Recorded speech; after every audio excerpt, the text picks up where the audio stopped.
Good markets create bad habits. Bad markets create great agents. You are going to have to hustle your face off. When I think about what's wrong with real estate marketing, the worst characteristic to have in a leader. What are agents doing that are winning?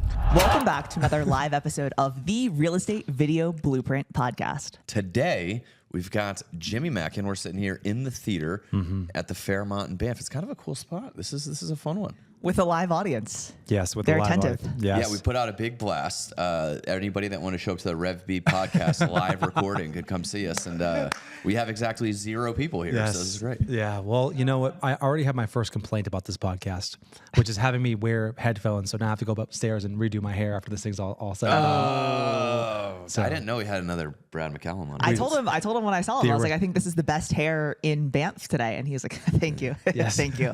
Like trying to be modest, looks but good. It looks Thank good. you. I appreciate it. I feel like we could parlay that into agents and like their routines because routines are everything. Yes. So should we start with the hair routine? Well, is this what we want to use our time for? it's like how Mike Del Prete, when his podcast, he's like, how do you start your morning? We'd be like, what do you drink for coffee in the morning? We could do that version for hair. That's an option. Yeah, is it spray? Is it gel? Is it paste? Listen, I'll tell you the secret. Okay. Because there is a secret. Yeah.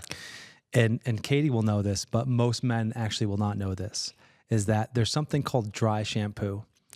And women know this, and they've been keeping it a secret for many years. If you have hit, are you going to hit a button on your keyboard right now to play a sound effect? No, I just mute myself. Okay. No, you're good. You're good. Okay. It is the key to having great hair is having dry shampoo. I'm telling you right now. So for all your listeners who are deeply interested in this, and it's probably going to get cut from this podcast, that is the actual secret. Brad knows too. The secret to this podcast is we don't do a ton of post-production editing. Yes, you know? okay. So I guess my question would be, do you wash your hair every day? With dry shampoo, the short answer is no. Yeah. You know, my hairstylist told me that you don't wash your hair once every week or so. So you're telling me women have been gatekeeping? They this have information? absolutely been Tim, your gatekeeping. hair is not good for dry shampoo, bro. No, don't listen to her, yeah, Tim. okay. Do not listen to her. Do you see it's this another, hair? It's another example of Katie trying to sandbag you, Tim. No, just trust me. Just when we go to the event tonight, I'll let you borrow some.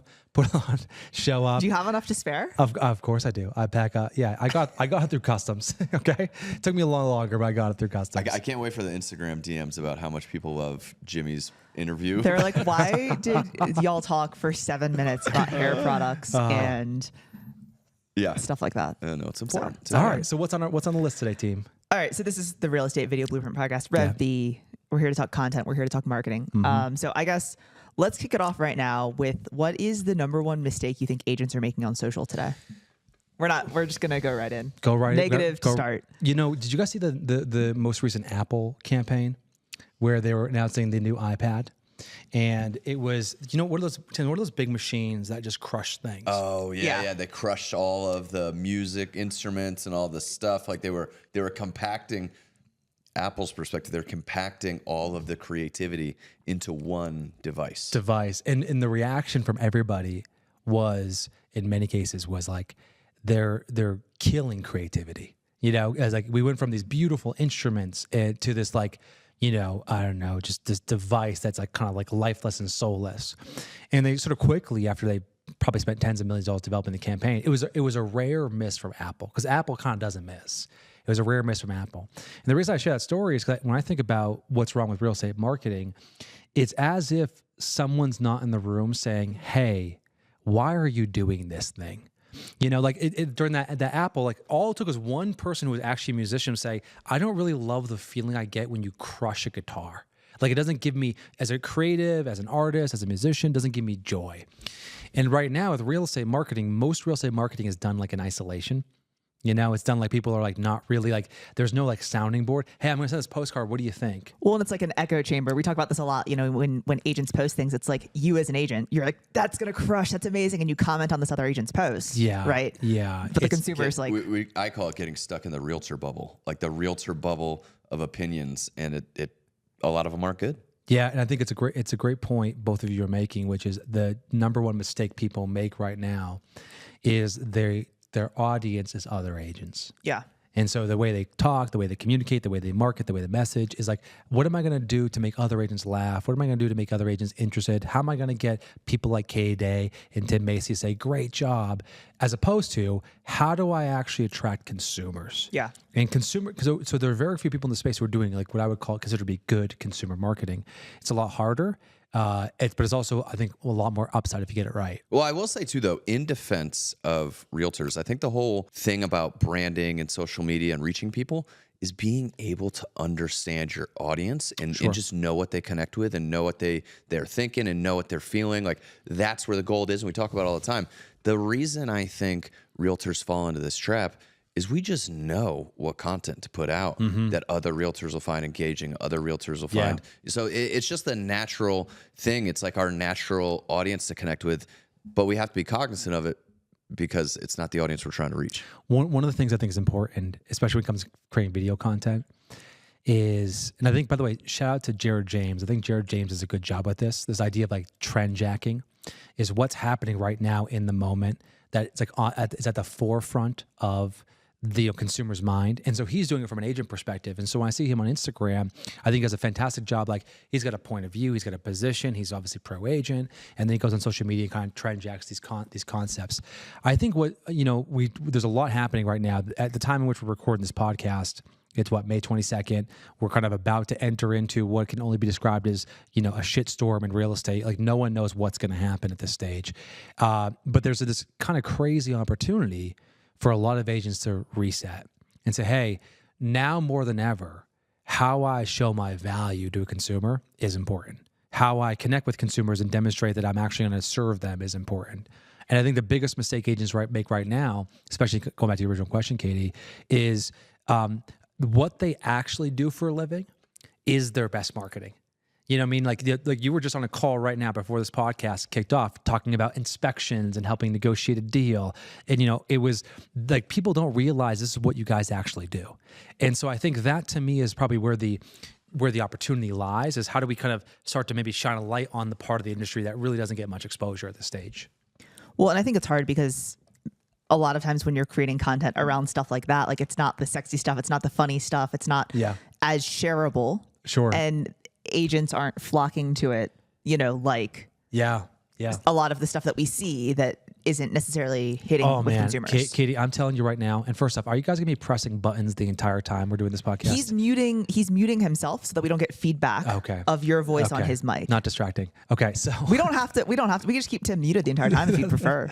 No, that will not work. He's in complete control right now. We have no option but to follow his lead. Don't make me start hitting the sound buttons. The audience knows.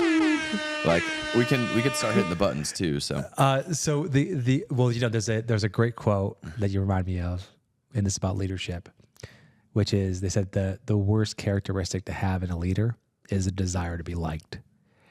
And for us, Michael Scott is one of the finest leaders in U.S. history. I love that. I like it was like he's like I'll start another paper company, right? The interesting thing though is that this is maybe one of the little bit of like mental blocks we have to get over as marketers and as business people, is that if you're going for the like, it's easy. Going for the comments easy. It's going for the impact, which is hard. So everyone who's watching this podcast, the dozens and dozens of people that are going to watch this podcast afterwards are going to know that like it is going to be, it's like they would rather get 50 impressions and 3 customers than 50,000 impressions and like no business. All like their ego wants the latter, but their bank account wants the former. And so I think that's probably part of it, Katie, is like recognizing some of the best stuff is not going to be the most viral. Yeah. And like, I mean, that's like for creators, that's like not really, to a certain degree that's just our ego kind of fighting against us. Well, I want to dig into the best stuff. Okay. Like let's talk about what is the best stuff, because we're moving on from what the mistakes are. Sure. Like, what are agents doing that are winning? Well, we showed as an example of this earlier today at the conference here in Banff. Jason Cassidy is a good example, right? Everyone loves Jason Cassidy. Everyone loves Jason Cassidy. I saw like a half eye roll when I said Jason Cassidy's name from you. Is that because my eyes are small? Is that an Asian joke? Okay. First off, don't try to get me canceled on the REVB podcast. No, the 4 people that are listening aren't going to cancel you, bro. No, but what Jason did is, he had a buyer who was pre-qualified, who was looking to make a move, who was very serious, and he shot an Instagram video. It was like basically the magic buyer letter, but for a video. And I think what I love about an example like that, Tim, is it's the perfect example of like what I would say like working in public. And so if I'm a buyer, I see that, I said, damn, that agent's worth his commission. If I'm a seller who hasn't made a move because let's say I'm locked in at 3% and I can't find a property, I'm like, ooh, I'm wondering if you could do that for me too. And so I think that's just one off the cuff here. That's one example of somebody who's doing a fantastic job at like kind of getting out there and showing some of the sweat, if you will. Well, I think all the stuff that's coming down the pike, like again, knowing your audience, knowing the consumer, what is the consumer thinking? The overarching reason why I think we're here in this situation that we're in, because the consumer views us as door openers. Like go to any comment section about the topic. Like the consumer views us as door openers. And, and then this goes back to the Sharon idea of proof over promise. Yeah. Because every time I see that, agents are always talking about, oh, you have to explain your value. You have to like tell them all the things that you do. You have to be able to negotiate. Like there's so many more things we do. And all they're doing is talking about all the things they do. Yeah. And proof over promise is actions where people just inherently know how much more you do because of the stuff you put out. Well, it's a really important point, which is, Realtor.com put out that ad. So at the time of recording this video a few weeks ago, Realtor.com put out this big ad. I think it was in the Wall Street Journal, maybe New York Times. And we all remember it was like the 179 things an agent does. And so first, let me applaud them for trying to be an advocate for the industry. Don't copy it. It's so bad. Well, the problem is like, are we paying you for effort or are we paying you for outcome? And so I don't care if my agent works super hard because they're bad at their job and takes them 3 times as long to get the thing done. What I care about is, are they going to get me the right house? Right? Are they going to help me avoid overpaying? Yeah. Are they going to, let's say when they're selling my property, are they going to make sure that I don't leave a single penny on the table? Are they going to negotiate like a demon? I don't care. I won't tell the story because I probably get, it's probably against like an NDA, but I'll just give you a theoretical here for a second. I was in a... Hold on. If you guys don't know, that is what we call a hook. That was a great hook. Okay. So I'll be very careful with the words I'm going to choose right now. I had a lawyer that I hired one time who was the most expensive lawyer I ever hired. I mean, the guy was probably $1,800 an hour, and I refer to him as Tony the Shark. And Tony was, just as classy as they get, as sophisticated as they get, as calm and confident as they get. And I remember, like, I only worked with Tony for maybe, 20 or 30 minutes, like every month on a particular problem. And the rest of the time, I was working with his kind of minions at the time. And all I remember thinking is like, the 20 or 30 minutes he was working with, like we were working together, were so insanely impactful. I felt like I was getting my PhD in business and law. And so I don't, like for me, it's a great lesson, which is like, we don't pay people for their effort. We pay people for the outcomes they're going to achieve. And the highest paid people in our industry or other industries, like recognize that. How much are you willing to pay to sit down for 30 minutes with Mark Cuban versus a random person? Obviously, the number is astronomically higher. So I think going back to the Realtor.com ad, the mistake they made, and this is going to tie back to the video concept, the mistake they made is they didn't focus on outcomes. They focused on activities. Well, and so we do this a lot with our team, right? When we're trying to like help them to create their unique value proposition. And what if someone says like, well, why should I hire you? What should they say? And I have them list out. I'm like, okay, so what do you do? And I start writing them down in columns, right? And it's like effectively for a buyer, all they want is a home at the right price in the right neighborhood, kind of thing, right?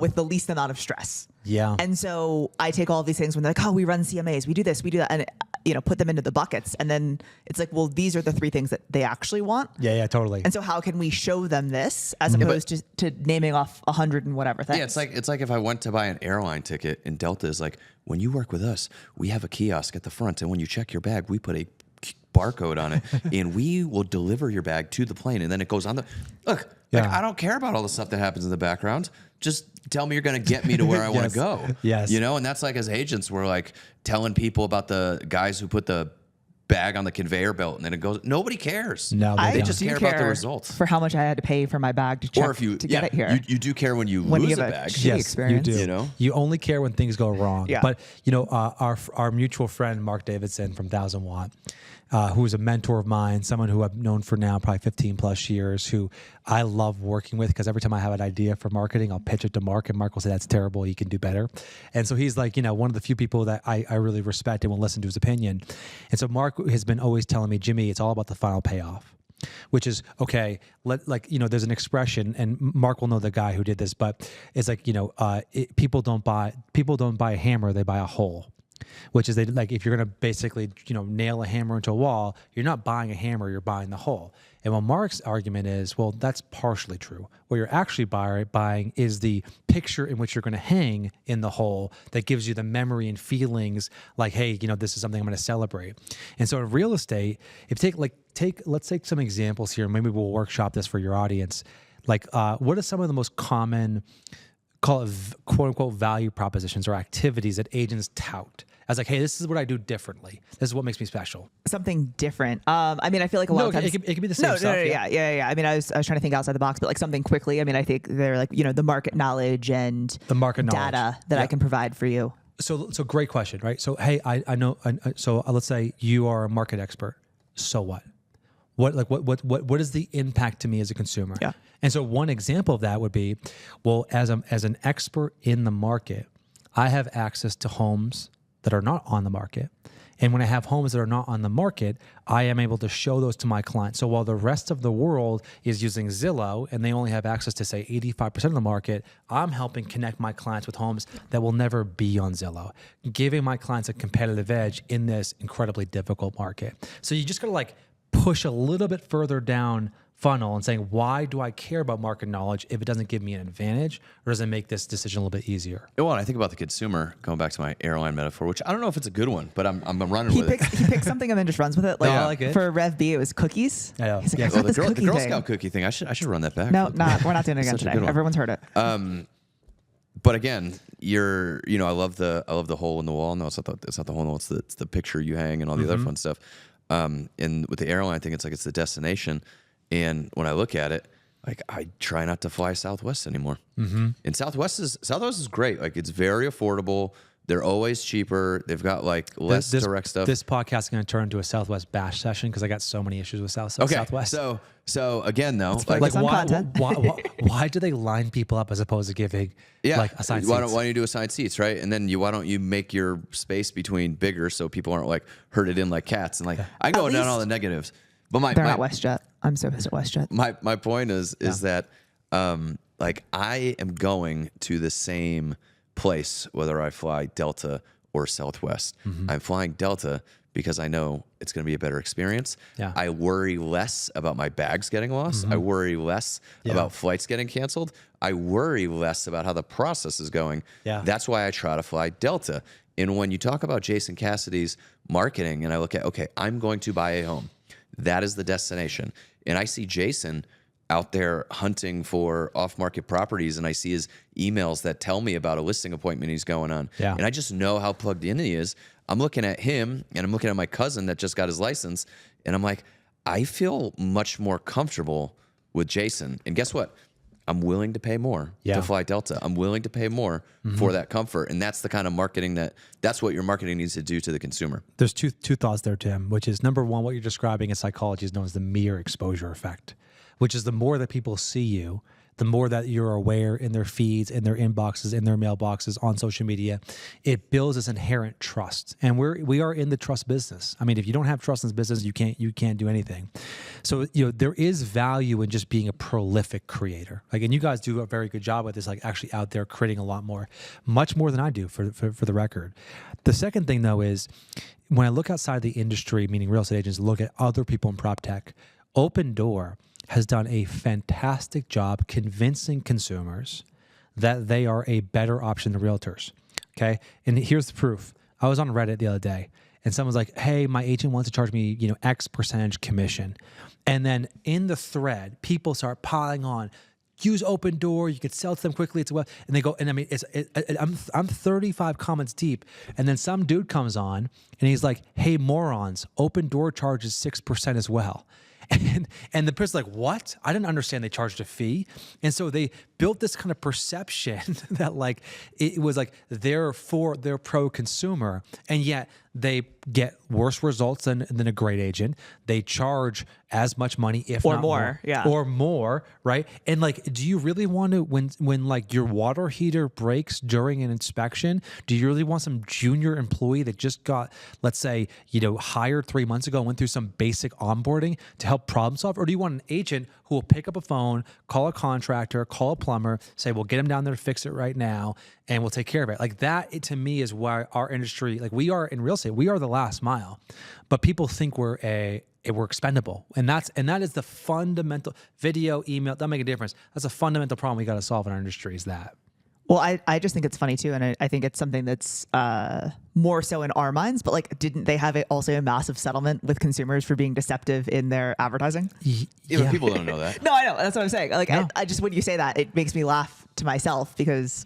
You know. And the problem is if we in real estate trash them, what happens? We look petty. Yeah, right? yeah, Like, we look bad. And you mentioned comment sections. Like comment sections are an awful place to have a conversation. Yeah. But they are a great place to figure out what people's perspectives are. Totally. And so it's a great place to go in there and go into these comment sections. And like I just hear agents that or see them argue in comment sections. It's like, guys, nobody has ever stated an opinion in a comment section, had somebody respond to it and say, oh, you know what? You're right. You're right. That changed my perspective. Yeah. Right. But on the same hand, when we are trying to figure out the perspective of our consumer, the perspective of our audience, so we can make content that addresses that, comment sections are actually a pretty good place to go for some research. It is. It's, the old Hemingway quote, which is like, how do you become a great writer? You just get in front of you'll get a pen and get in front of paper and just bleed. And so like, because writing is painful, expressing your ideas is very difficult.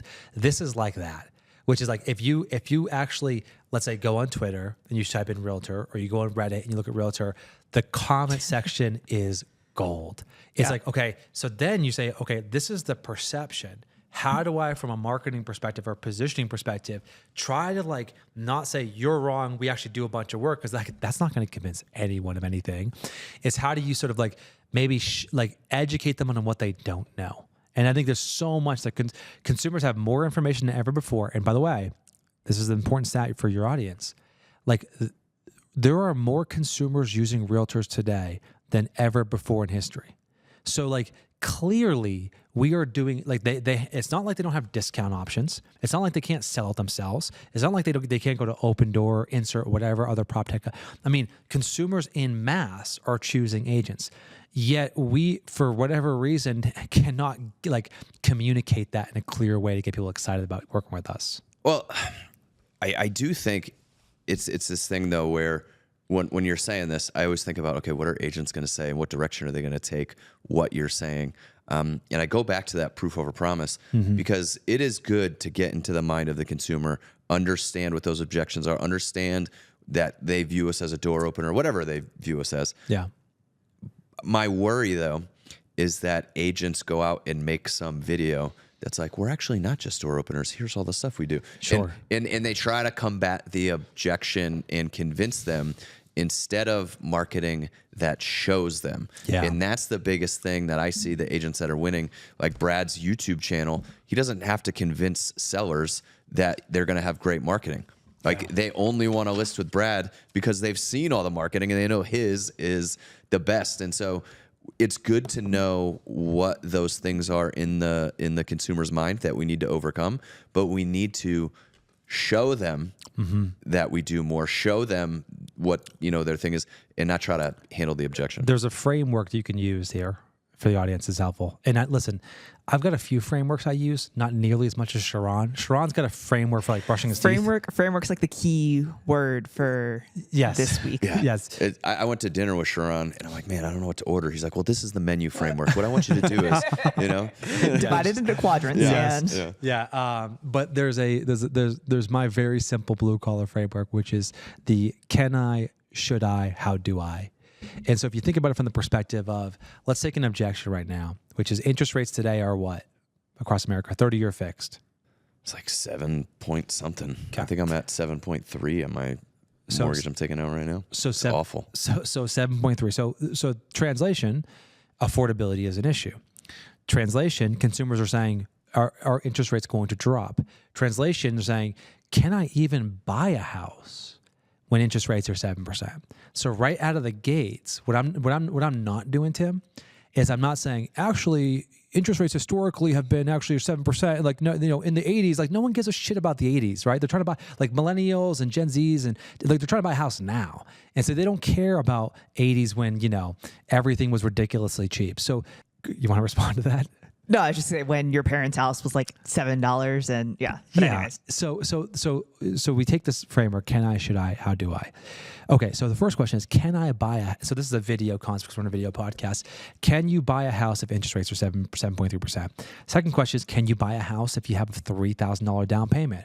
Can you buy how much money do you actually need? So you can go down the series of objections, fears, uncertainties, and say, okay, interest rates. What would be another example of like something a buyer is really like concerned about right now in today's market? Well, I mean, insurance rates are also up. Can I if I buy, can I afford the damn thing? Yeah. Right. Yeah. And so like that's another fantastic example. Like insurance is up, taxes are up, cost of ownership is up. And so like our job is not to convince them to buy a house. Our job is to give them information so they feel confident in whatever decision they want to make.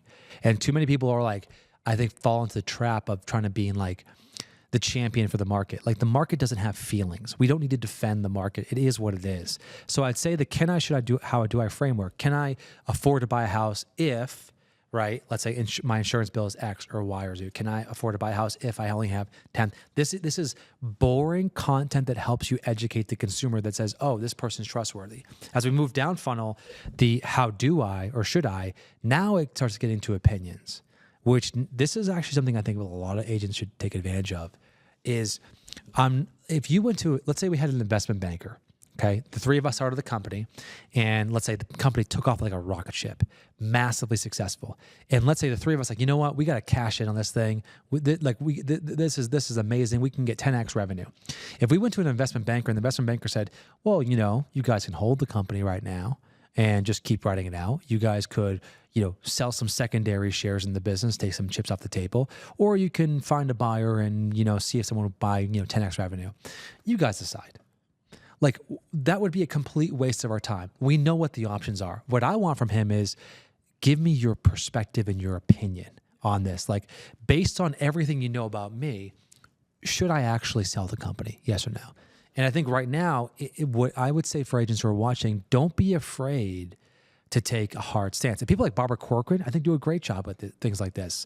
Take like that. Should I? It's like, okay, based on if your circumstances are, if let's say your DTI, if you were to buy a house, would be 65%. It's my opinion. Even if you could, you shouldn't. You should keep renting. And if a real estate agent told consumers to keep renting, people like their brains would break. Because like, wait a second, aren't you supposed to try to convince me to buy a house? Yeah. So to me, that's another example of like thinking outside the box on terms of content creation using a framework like this. Well, and I think I love that you said that because you just set yourself apart and build trust. Mm-hmm. Because every other agent, I was cringing when everybody was like, "Oh, rates are going to go back down, and you're going to wish you bought now." And I'm like, maybe, sure, we think they are, but if they don't, yeah, maybe they're going to go down. And when you stand out and say, "Hey, here's why I should keep renting instead of buying," you instantly build trust because they're like, oh, this real estate is just not trying to sell me like every other one. And when you say, hey, now's actually like one of the worst times in history to buy a house because of affordability and everything, you instantly set yourself apart. And what happens when you set yourself apart is you build trust, and trust is the name of the game. It's a go ahead, Katie. No, I have a segue into another point. So let's finish this thought, and then I've got another thought. The last point here on this is like, take a seller as an example. If I wanted to sell my house, and let's say if I wanted to, I'd like to, but I didn't need to, and my agent, and by the way, this happens, and firsthand, Katie, this happens every day. Really good agents tell their clients, do not sell your house. And so if I was going to shoot a video, the hook would be like, I just told my client they shouldn't sell their property. Here's why. And so right out of the gates, I'm like, oh, that's a real estate agent not operating on their own, interest, but actually focusing on the consumer. And there's a great line that I saw recently that I loved. I was at an event and we were workshopping in different kind of marketing campaigns. And if you're trying to attract sellers, there was a line that a guy used in the crowd that I loved. He said, if the only thing you love about your home is your interest rate, we should talk. And I thought, like, what a great kind of hook right there to have. So I think if you're gonna do a video, I might provide. Go shoot this now. Right? I mean, like, it's like, hey, I convinced my client to not sell their house, but Tim, if you're watching this video right now, and if the only thing you love about your home is your interest rate, send me a DM, comment below, right? Like that, like, so you can have these really fastball calls to action if you sort of have that lead with value mentality. I like that. I really like that. Because I mean, I know I've been on listing appointments, right? Where I've told them like, hey, it doesn't make sense for y'all to sell. You should keep it. You should do this. You should do that. And yeah. Did you want to add something before? Well, let's segue. Let's do it. Before we let's switch gears? change gears. Segue away. Yeah. Make a little turn. Push the clutch All right, in. So and let's, I don't know how to do that. Okay. Yeah. Okay. You got a little art there in your book? Yeah. He takes notes. So just so the audience that's watching knows, unicorn? my daughter draws unicorns in my notebook. So every other page is like marketing ideas followed by what are, I don't know, kind of like nightmarish. She's not going to watch Dude. it. Abstract. Like abstract, like this is going to haunt me type of drawings of unicorns. That is like the absolute best though, because we're going through packing up my office and moving. Yeah. Going through all my old notepads and seeing all of the crazy Drawings. Oh, it's the best. Yes, So, I love it. I just wasn't sure if like, in order to like get your mind right for, a keynote, you're like, all right, let me draw out the map of my talk kind of thing. Katie, I'm not sure if you know this, but I'm not a complete psychopath. Okay. Yeah, So Oh, nobody's complete. Yeah, I mean, So if you guys saw me backstage drawing fictitious unicorns, at that point you'd have to just take the mic away. Maybe from me. that's why you and Sharon are fast friends, because his daughter really likes unicorns. and So Jimmy's back there like, I'm a unicorn. I'm a unicorn. I'm a special unicorn. That's for the audience. This is called what we call affirmations. That is the affirmation I do before I get on stage. All right. So we were recently at an event together, I guess in Dallas. Yeah. And something that you said earlier was mere exposure, right? You want to be able to be on all platforms, or maybe not all platforms, but different platforms. Yeah. People to continually see your stuff, see the things. And Jason Cassidy does a good job of this, right? Yeah. The thing that we worked through that I kind of want to touch on was Jen Dillard had like a marketing campaign, right? Yeah. She had a video. Mm-hmm. And the video is great. She's running it as an ad, YouTube ad of like, hey, this is what we do and why, we prepare homes better than other people kind of thing, right? Yeah. We can link up the video in the show notes if it's something I can find.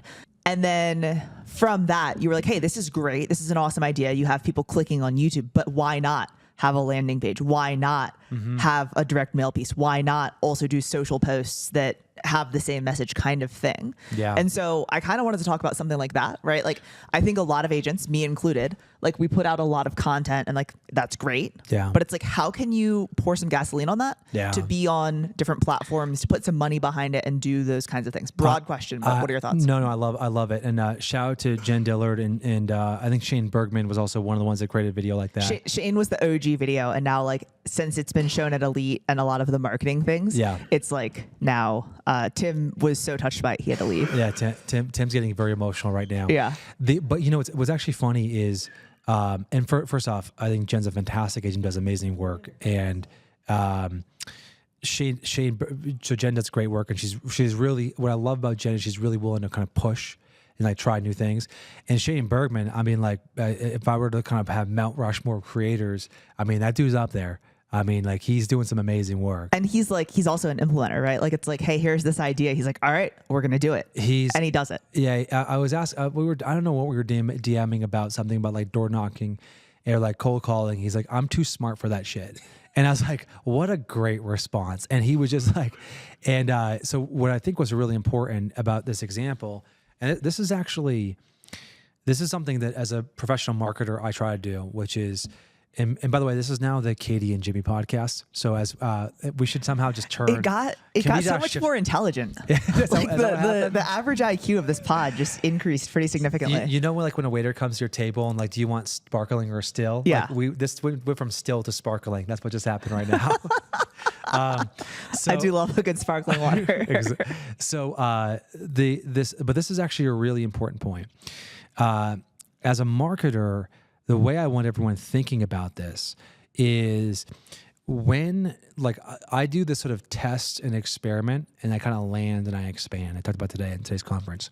So I'll do something like I use a line recently. I said, hey, good markets create bad habits. So I sit out on stage maybe 3 months ago, and I saw people's heads kind of tilt. Oh, that's interesting. So then I went on social media, and I posted on Facebook, hey, good markets create bad habits. Got, a couple hundred responses. Kind of thinking about this idea, and then I kind of extended the idea. I said, hey, good markets create bad habits. Bad markets create great agents. And so like my mind kind of just like went, like I got a good reaction. I kind of pulled on the thread a little bit more, and I just posted on Instagram this just an image of that quote from me. And I think when I logged in this morning, I think there was about 2,500 people who liked it, hundreds of people who shared it. And so the reason I share that story is because in many cases, if you just like, there are things that you're doing right now that are working, that you say, like, let's say I do a video that gets an above average response. The first thought you should have is, how do I take that same concept and how do I post it on Facebook? How do I run ads around it? How do I email it? How do I do a direct mail postcard about it? Like if I got you're speaking to the void, Katie. If I get a positive response, I'm like, oh man, okay. Like, let me double down on this thing. Let me not just move on to the next thing. Well, I think the problem though with most agents is that I do something that's agent facing and I get a great response from it. Yeah. And then I go and do those things, and consumers get this in the mail and they're like, what the fuck is this? Yeah, sure. Like sure. this, I don't understand why they're sending this to me. Right. And so I think that's the mind shift that needs to happen. Yeah. Yeah. Around content that we were talking about earlier, Well, Tim's back. So Tim's back. Okay. Hold on. Let's, he's here. So as we were just saying, Tim, we're just talking about this idea of let me on your own podcast, let me recap to catch you up, which is what a great guest. What a guy. So, I used to do a podcast. I think were you and I talking about this earlier, Tim, or I was talking with somebody else about we used to do the Chris Smith and I used to do the water cooler. Yeah. So we're the original. Well, Facebook Live. Chris and I would do every damn platform. We did like Blab. Okay. That's it. Like it was like live chats and emojis in like 2014. But the thing we were talking about is this idea, like if you're creating a video, how do you extend that to other channels? What I actually love to do, there's an app everyone should write down called Tweet Hunter. I love to go on Twitter and I like to find, like, let's say, popular people to follow who are consumer facing, who are writing about finance, who are writing about business, who are writing about real estate, who are writing about new construction, like Ali Wolf, fantastic follow on Twitter. Mike Simonson, great follow. God rest his soul, Steve Harney. These are all amazing people to follow. And so what Tweet Hunter will do is Tweet Hunter will actually show you what the most popular tweets are. And so what I do is I see a tweet from someone who's, let's say, not in the echo chamber of real estate, and I'll see how they phrase something, right? I'm like, oh, that's really good. And I'm always looking for, if I'm looking to like increase my likelihood of putting the effort in and getting results, I'm doing a little bit more work on the upfront and to get a much better output versus like what most people do. I know, Katie, maybe you can relate to this. Like they just like, I got an idea, let me just do it, And I think I understand why people do that, but I think we're sort of missing the larger point there. Yeah. I like the thing that you started off with the tweets and everything, and like you did your post and it was a Facebook post, and then you said, okay, well, let me do this, and now it's a graphic and it's been shared. He posted that this week, and I've seen it on like every single coach's story, all of these people. So it definitely was a shareable post. To go back to my first thought was, welcome back. Your thoughts? Welcome back. Yeah. Welcome back. Thank you. That is because agents, that just resonates so much with agents. That post you made, that great markets make bad agents, bad markets make great agents. That resonates with agents, and that's the thing that agents need to figure out is what resonates with consumers. Yeah, you can. It's maybe one of the more challenging things to think about, but I actually think that first and foremost, if I was watching this podcast right now in the replay, is one of the things I would do is, and everyone who's watching right now probably has, maybe a dozen reviews or knows an agent in their market who has hundreds of reviews. I would download or copy and paste all of the reviews, and I would go over to ChatGPT and I would say, okay, based on all this feedback, what are the 3 to 5 things consumers really value? And then from there, I would say, okay, based on the 3 to 5 things that consumers value, what are 7 or 10 different topics that I could talk about that would help people understand that I can help them solve these problems? And so I think we're living through such an incredible revolution on AI as it relates to video editing and chopping up clips. But the value of AI, in my opinion, is the ideation component. Right. And I think that's where I think, going back to your question, Tim, like, how do we find the sort of like source of truth here? Well, like, we can start to use some of the technologies available. We don't have to figure it all out ourselves. And some of the things that you already have, right? Because I think what a lot of people do is they just go to ChatGPT and they say, hey, I'm a realtor in Houston, Texas, and I mainly help these people. Yeah. Give me 15 content ideas for videos that I can do. And it's like all of the same stuff of things that don't really matter. Yeah. And so taking that and taking things that you already have that's, at your disposal just makes it so much better. I love that. I do like that to kind of get the creative wheels churning, but I really think there's an innate ability that agents can't automate to connect with the consumer. Mm-hmm. And that's the thing. Like, I love a lot of the hacks, but there's no hack to understanding the consumer. Like, there's like some study could be done and you could input a bunch of stuff into ChatGPT. ChatGPT is not going to come up with bad market or good markets create good bad agents. Yeah, I fumbled the football there. But bad people, good markets, bad habits. That is you really understanding. Yeah. And that's the thing I don't think you can automate, but agents don't spend enough time focusing on. Yeah, there's one of the talk about Sharon earlier was talking about, he had this great triangle on his presentation. He said opportunity, effort, and skill.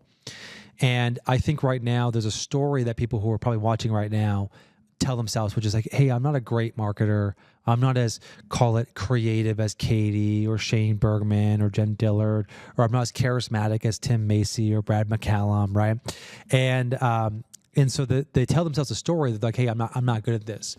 And the skill that, if you really want to be good at being a real estate agent, or you want to develop, let's say, good business skills, the single, without a shadow of a doubt, nothing's even remotely close, skill you have to develop is communication. I mean, if you could become a clear and compelling communicator, it will open doors that you didn't think existed. And the reason I share that is that how much of our time and energy and effort spent like, people don't know, most of us are not built or have this skill. And so they're not reading books on it. They're not following people to develop it. And so I would argue, Tim, that the challenge that agents have right now is they're trying to skip the line. They're trying to say, hey, I want to create great content that's compelling, it's going to get people to want to hire me. Okay, well, if you're a shitty communicator and you are boring, you're not changing your pace and your tone, you don't have calls. Like, if you don't develop, like, you shouldn't expect to people can't turn a camera on and just be interesting. I mean, so I think that is if your audience is going to take one thing from today's session, it's like, this is a skill you can develop. I mean, a guy, Vin, who I follow on YouTube, I'm going to forget his last name, but if you do Vin, Vihn, he's kind of the like Australian Phil Jones. He is a fantastic communicator. The books written on just writing, like Stephen King wrote a book on writing. Read that book. And so, if getting better at writing, getting better at speaking, getting better at video, they are cheat codes in our industry. And I think what happens now is a lot of agents are really good when they get in front of a consumer, but they haven't translated that to a colder audience, if you will. That's the end of the podcast, everyone. Yeah, no, I feel like that was a very mic drop moment. I would agree. I think the thing that we always talk about is, like, you can create all of this content and do all of these things. And I think a lot of people see people like a Brad get up on stage and he's like, oh, I wanted to do things differently. I didn't want to cold call or door knock, or whatever it may be, right? And they see all of the things that he's put in over time, or they don't see all the things that he's put in over time to get to the point where he is today, right? Yeah. And so my thing is, like, similar to what you're saying, if you're creating all this content and then the phone's ringing, you have to be able to clearly speak and communicate to the buyer or seller at that point in time. And you bring up a good point there, Katie. I do think, everything we do on the podcast, the events and everything else is to try to help agents on the journey. Mm-hmm. But agents do want to go right to somebody's chapter 20. Yeah. And the problem is you can go out and buy all the nice equipment and you can pay the videographer and you can do all the things to skip to chapter 20 quality wise, but you haven't learned everything that it took to get to chapter 20. And that's why the person that went through all that is always going to be better at it and can't be copied. Let me give you an example in business on this, Tim, which is in software, there's a concept called like monolith, right? Like they call it kind of the burn down technique, which is when you build software, you say, here are the 100 features we want to build. And we are going to effectively work our way down each one of these features and build it. And at the end of this, we'll have a perfect product that people will love. And I've seen many companies, not naming names, in real estate who have approached their business in this waterfall mentality. They call it waterfall. And inevitably, every time the software is complete shit, no one uses it, everyone complains about it. And the problem is that they try to basically fix it by using the same technique. Now, on the flip side, you have another type of approach, which is agile, which is small incremental steps. And in software, there's a famous visual that says you build the roller skates first, then you build the skateboard, then you build the bike, then you build the car, then you build the motorcycle, then you build the car, then you build the rocket ship, in that order.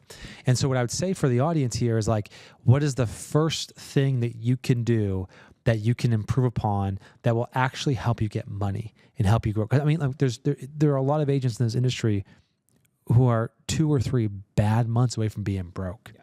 And so what I would say is like, if I'm going to say, I have all these different options, let me start prioritizing my activities based on what's going to help me get money now so I can get some momentum, build some like reserves up, have a little bit of cushion so I can kind of make these larger investments in these longer term initiatives. And I think what gets people discouraged, Tim, is if they want to be Brad McCallum or if they want to be Shane Bergman or Jen Dillard or they want to be, my guy Ken Pozak, they're like, oh, well, I've done 30 videos over the course of 60 days and I only have 300 subscribers or 200 subscribers and I have no business. Well, if that's their call it their investment, call it their savings account, they're doing that. And all the while they have a checking account, which is door knocking, calling, DMing people, sending CMAs. If they're making like a healthy 80% investment in their checking account, which is like these kind of like call it unscalable but highly profitable activities, while building their savings, they're going to be a lot more patient when it comes to those activities. And I think that's where agents who are watching hopefully will kind of recognize you got to have a little bit of both is the point. Well, if we want to dive down the investing route, I think it's a great correlation because, and I'll be a little circuitous about it, which I'm just throwing out. Is that what you were doing there earlier when you left? Was Googling words? He's actually Googling that word. Where did that come up? Sharon used it. Sharon used it once, and then it was given from there. I do. Early on, it was like I want to own apartment complexes. Yeah. I want to do these big deals, but I had to drive income. Yeah. And what I realized was like, wait, no, I can't get caught up in this. I need to drive income. And now, over the last couple of years, since we've driven income so much, now I get to invest more and more and more in these things like apartments, development deals, everything else, where the stuff just starts to grow on its own. And then the more it grows, you get to pour more into it. And the more you pour into it, the more it grows. You get this fantastic snowball of exposure and leads and business that everybody wants. But it's that journey to get there that is the fuel in the engine that makes that happen. And you just can't skip those parts. No, you cannot. It's you got to have check equity before you have, or sweat equity before you have check equity, right? I mean, it's like you got to have sweat. There's another one. Right? I love it. That's another good one. All of the shit that you go through and all of the door knocking and things that you figure out that aren't for you and experiences that you gain from that, I feel like have made all of the investor properties that you walked, you made very good content. Yeah. I mean, I probably people on this don't know, but Tim used to make content. No, I got started selling $50,000 houses. I sold all the crap nobody else wanted to sell. Yeah. But along the way, I learned all about 1031 exchanges. I learned all about Delaware statutory trusts instead of REITs and all this crazy stuff that seems useless to me now, but that's what makes you that gives you that knowledge to go do the next thing. Yeah, totally. And I think right now, especially in our industry, I saw when Sharon mentioned effort. I think people are kidding themselves in terms of, you guys know, as successful entrepreneurs. I mean, there's a line that I use I think kind of represents is it's like real estate looks easy when you're not the one doing it. And right now, what I would say is like a lot of people are waking up in this industry who are, let's say, acting as if they are agents, are fooling themselves. Yeah. I mean, this is a hard business that crushes people. And so welcome to real estate if you're just tuning in right now. And so the reason I share is like, I think the skill that really successful agents like you guys have and everyone in this conference who I've met has is, and every successful entrepreneur has, is not your intelligence or using big fancy words. What was that word you used? Circuitous. Yeah, circuitous is a good one. Is that like what's the Webster's dictionary definition? Well, I of that didn't one? just look it up, so I wouldn't know that. But no, circuitous, I believe, if I'm using it right, is like going a long way to get to something that you probably could have gotten to quicker. Okay. You know? So Brad McCallum, very circuitous in the way he talks about Synonym, things. Brad McCallum. Yeah, I think there are no circuitous paths in real estate. I think like the only way is the hard way. I mean, they're like maybe once in a great while, if you're a third generation realtor, you're born into the business, you got a ton of, you have a family name that's been selling real estate for the last 50 years in your market, you can walk into it in year one, you are going to crush. Not suggesting you can't crush in year one, but if you're going to crush in year one, year two, year three, you are going to have to hustle your face off. And I think that, right, and that's why I think right now, and good. That's the way it should be, by the way. I mean, like this, you can make an extraordinary amount of money and build an extraordinary amount of wealth in real estate. And it is one of the few.